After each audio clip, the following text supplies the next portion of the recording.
Thyroid ಕಾಯಿಲೆ ಅಥವಾ thyroid ಮಾತ್ರೆ ತಗೊಳ್ಳೋರಿಗೋಸ್ಕರವಾಗಿ ಈ ವಿಡಿಯೋ.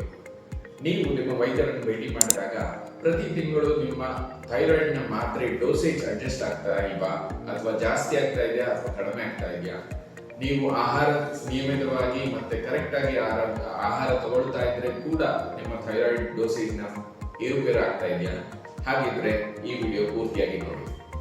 ಸೊ ಪ್ರಾಬ್ಲಮ್ ಎಲ್ಲಿದೆ? ಪ್ರಾಬ್ಲಮ್ ಪರೀಕ್ಷೆಯಲ್ಲಿ ಇರಬಹುದು. ನೀವು ಮಾಡುವಂತ ರಕ್ತ ಪರೀಕ್ಷೆ ಥೈರಾಯ್ಡ್ ನ ರಿಪೋರ್ಟ್ ನಲ್ಲಿ ಇರಬಹುದು. ಹೇಗೆ ಅಂತ ಅನ್ಕೋತೀರಾ? ಹಾಗಿದ್ರೆ ಕ್ಲಿಯರ್ ಟೆಕ್ನಾಲಜಿ ಅಂದ್ರೆ ಕೆಮಿಲ್ಯುಮಿನೆಸೆನ್ಸ್ ಟೆಕ್ನಾಲಜಿ ಇಂದ ರಕ್ತ ಪರೀಕ್ಷೆ ಮಾಡಿದಾಗ ಅತ್ಯಂತ ನಿಖರವಾದ ರಿಪೋರ್ಟ್ ಸಿಗುತ್ತೆ. ಸೊ ಬೇರೆ ಟೆಕ್ನಾಲಜಿ ಯೂಸ್ ಮಾಡಿದಾಗ ರಿಪೋರ್ಟ್ಸ್ ಅಲ್ಲಿ ಏರ್ಪೇರ್ ಆಗಬಹುದು. ಹಾಗಾಗಿ ನೀವು ಎಷ್ಟೇ ನೀವು ಆಹಾರ ಸರಿ ಮಾಡ್ತಾ ಇದೀವಿ, ಏನ್ ಮಾಡ್ತಾ ಇದೀವಿ ಅಂದ್ರೂ ಕೂಡ ನಿಮ್ಮ ಡೋಸೇಜ್ ನಲ್ಲಿ ಏರ್ಪೇರ್ ಆಗ್ತಾ ಇರಬಹುದು. ಸೊ ಸಮಸ್ಯೆ ಇರೋದು ನಿಮ್ಮಲ್ಲೆಲ್ಲ, ನೀವು ಮಾಡ್ತಿರುವ ರಕ್ತ ಪರೀಕ್ಷೆಯಲ್ಲಿ ಆಗಿರ್ಬೋದು.